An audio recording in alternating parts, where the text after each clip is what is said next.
चुनाव आयोग आज 5 राज्यों के विधानसभा चुनावों के मद्देनजर महत्वपूर्ण बैठक करने वाला है।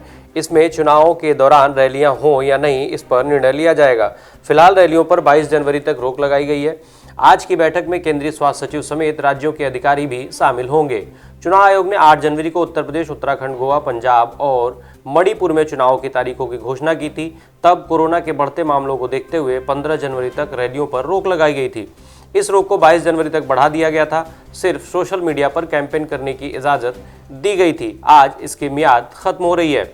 अगली खबर, कांग्रेस की महासचिव और उत्तर प्रदेश की प्रभारी प्रियंका गांधी ने उत्तर प्रदेश में विधानसभा चुनाव के बाद गठबंधन की संभावना जताई है। उन्होंने कहा कि भाजपा को छोड़कर सभी पार्टियों के लिए दरवाजे खुले हैं। इस दौरान प्रियंका ने समाजवादी पार्टी और अखिलेश यादव पर निशाना भी साधा। प्रियंका ने कहा कि सपा और भाजपा एक ही तरह की राजनीति करते हैं। सपा के लिए केवल जाति और धर्म ही मुद्दा रहता है। इससे भाजपा और सपा दोनों को ही फायदा होता है। अगली खबर, प्रियंका गांधी स्वयं को मुख्यमंत्री का चेहरा बताने वाले अपने बयान से पलट गई हैं। न्यूज एजेंसी ANI को दिए एक इंटरव्यू में प्रियंका गांधी ने अपने इस बयान को वापस ले लिया है और कहा कि यूपी में सिर्फ वही पार्टी का चेहरा नहीं है। उन्होंने वो बात बढ़ा चढ़ाकर कह दी थी। नई दिल्ली में कांग्रेस मुख्यालय पर यूपी चुनाव के लिए युवा घोषणा पत्र जारी करने के दौरान जब पत्रकारों ने उनसे पूछा कि यूपी में कांग्रेस की ओर से CM का चेहरा कौन होगा, तब उन्होंने कहा था कि क्या आपको उत्तर प्रदेश में कांग्रेस की तरफ से कोई और चेहरा दिख रहा है। इतना ही नहीं, प्रियंका ने पत्रकारों से सवाल भी पूछ लिया कि बहुत से राज्य हैं जिनमें प्रभारी होते हैं, चाहे वो कांग्रेस पार्टी हो या फिर भाजपा। क्या आप उनसे पूछते हैं कि वो मुख्यमंत्री पद का चेहरा है या नहीं। अगली खबर, मुंबई में आज सुबह सुबह बड़ा हादसा हुआ। यहाँ के तारदेव इलाके में भाटिया अस्पताल के पास एक इमारत में भीषण आग लग गई। बताया जा रहा है कि जिस इमारत में आग लगी वह 20 मंजिला कमला बिल्डिंग है। इस आग की घटना में अब तक 7 लोगों के मौत की सूचना है। वहीं 17 लोगों को अस्पताल में भर्ती कराया गया है, जिनमें से 3 लोगों की हालत गंभीर बताई जा रही है। प्राप्त जानकारी के अनुसार फिलहाल आग पर काबू पा लिया गया है, लेकिन इमारत के आसपास धुएं के कारण सांस लेना मुश्किल हो रहा है। रेस्क्यू ऑपरेशन अभी भी जारी है। अगली खबर, भाजपा के बागी विधायक विनय शाक्य की बेटी रिया शाक्य ने अपने चाचा पर बड़ा आरोप लगाया है। रिया ने कहा, मेरे पिता विनय शाक्य ठीक से बोल नहीं सकते, वे न ही चल सकते हैं। वह ये चुनाव नहीं लड़ना चाहते थे और न ही भाजपा छोड़ना चाहते थे। उन्हें 2018 में ब्रेन स्ट्रोक हुआ था। उसके बाद से उनकी तबीयत खराब रहती है। बता दें कि विनय शाक्य हाल ही में भाजपा छोड़कर समाजवादी पार्टी में शामिल हो गए थे। उन्हें औरैया के विधुना सीट से सपा ने प्रत्याशी बनाया है, जबकि रिया को भाजपा की तरफ से टिकट मिला है। अगली खबर, देश की सबसे बड़ी कंपनी रिलायंस इंडस्ट्रीज को अक्टूबर से दिसंबर की तिमाही के बीच 20,539 करोड़ रुपए का शुद्ध मुनाफा हुआ है। एक साल पहले इसी अवधि में ये मुनाफा 14,894 करोड़ रुपए था, जो अब 37.9% ज़्यादा है। इसके साथ ही रिलायंस की आमदनी भी 52.2% बढ़ी है। रिलायंस समूह के अब तक के सबसे बेहतरीन नतीजे बताए जा रहे हैं। कंपनी ने शुक्रवार की देर शाम जारी रिजल्ट में बताया कि इसका मार्केट कैप 16.76 लाख करोड़ रुपए रहा और ग्रुप का ग्रॉस रेवेन्यू दिसंबर तिमाही में 2.09 लाख करोड़ रुपए का रहा। अगली खबर, विधानसभा चुनाव को लेकर आज का दिन उत्तर प्रदेश के लिए राजनीतिक सरगर्मियों से भरा रहने वाला है। केंद्रीय गृह मंत्री अमित शाह, बीजेपी के राष्ट्रीय अध्यक्ष JP नड्डा और मुख्यमंत्री योगी आदित्यनाथ आज पश्चिमी यूपी का दौरा करेंगे। गृह मंत्री अमित शाह पश्चिमी यूपी के कैराना में बीजेपी उम्मीदवार के लिए घर घर प्रचार करेंगे। इसके बाद शाह मेरठ में वरिष्ठ और प्रतिष्ठित नागरिकों के साथ बातचीत भी करेंगे। मुख्यमंत्री योगी आदित्यनाथ अलीगढ़ और बुलंदशहर में बीजेपी प्रत्याशियों के समर्थन में घर घर जाकर प्रचार करेंगे। योगी अलीगढ़ और बुलंदशहर में प्रतिष्ठित और वरिष्ठ नागरिकों से बातचीत भी करेंगे। वहीं JP नड्डा अमरोहा और बिजनौर में संगठन के चुनिंदा लोगों से मिलकर जीत का फॉर्मूला सेट करेंगे। अगली खबर, पणजी से टिकट न मिलने से नाराज चल रहे गोवा के पूर्व CM मनोहर पर्रिकर के बेटे उत्पल ने बीजेपी छोड़ दी है।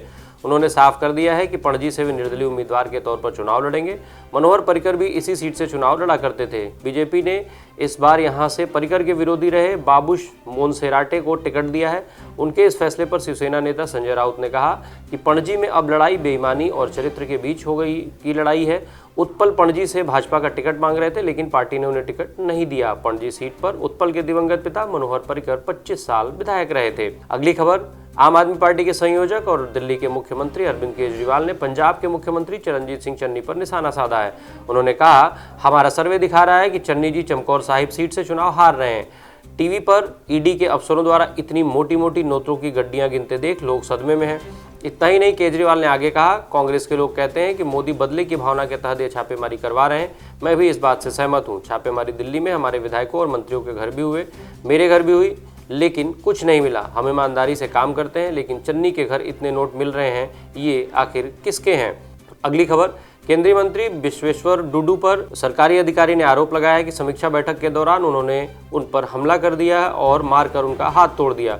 अधिकारी के हाथ का बैंडेज कराया गया और उन्हें अस्पताल में भर्ती कराया गया है। ये घटना टूडू के गृह नगर ओडिशा के बारीपदा की है। मयूरभंज से बीजेपी के सांसद विश्वेश्वर टूडू केंद्र में आदिवासी मामलों और जल शक्ति राज्य मंत्री हैं। पीड़ितों का कहना है कि रिव्यू मीटिंग के दौरान मंत्री किसी बात को लेकर बहुत उग्र हो गए और उन्होंने अंदर से दरवाजा बंद कर दोनों अफसरों पर कुर्सी से हमला कर दिया। इस हमले में देवाशीष महापात्रा का हाथ टूट गया है, जबकि अश्विनी कुमार मलिक को चोटें आई हैं।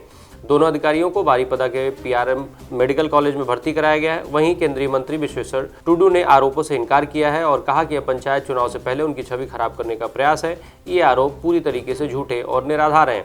अगली खबर, देश में शुक्रवार को 3,37,704 नए कोरोना संक्रमित मिले। इस दौरान 2.42 लाख लोग ठीक भी हुए, जबकि 482 लोगों की मौत हुई है। वहीं पिछले दिन के मुकाबले नए संक्रमितों में 9,550 की कमी आई है। फिलहाल देश में 21.13 लाख एक्टिव केस हैं। तीसरी लहर में कुल एक्टिव केस का आंकड़ा पहली बार 21 लाख के पार पहुंचा है। वहीं देश में ओमिक्रॉन के अब तक 9,550 संक्रमितों की पुष्टि हो चुकी है। वैक्सीन के आंकड़ों के मुताबिक कुल 161.16 करोड़ डोज लगाए जा चुके हैं। अगली खबर, कोविड-19 संक्रमण का असर बच्चों की तुलना में वयस्कों पर अधिक है। बच्चों में न तो मृत्यु दर ज्यादा है और न ही उनमें गंभीर लक्षण विकसित हो रहे हैं। यह तथ्य अखिल भारतीय आयुर्विज्ञान संस्थान एम्स के डॉक्टरों के द्वारा किए गए अध्ययन में सामने आया है। 12 से 18 वर्ष की आयु के 197 ऐसे रोगियों पर अध्ययन किया गया जो पहली व दूसरी लहर के दौरान कोविड-19 संक्रमण के कारण अस्पताल में भर्ती हुए। अध्ययन में पता चला है कि अस्पताल में भर्ती 84.6% किशोरों को बहुत ही हल्के लक्षण प्रतीत हुए, वहीं 9.1% को मध्यम और 6.3% में गंभीर लक्षण विकसित हुए थे।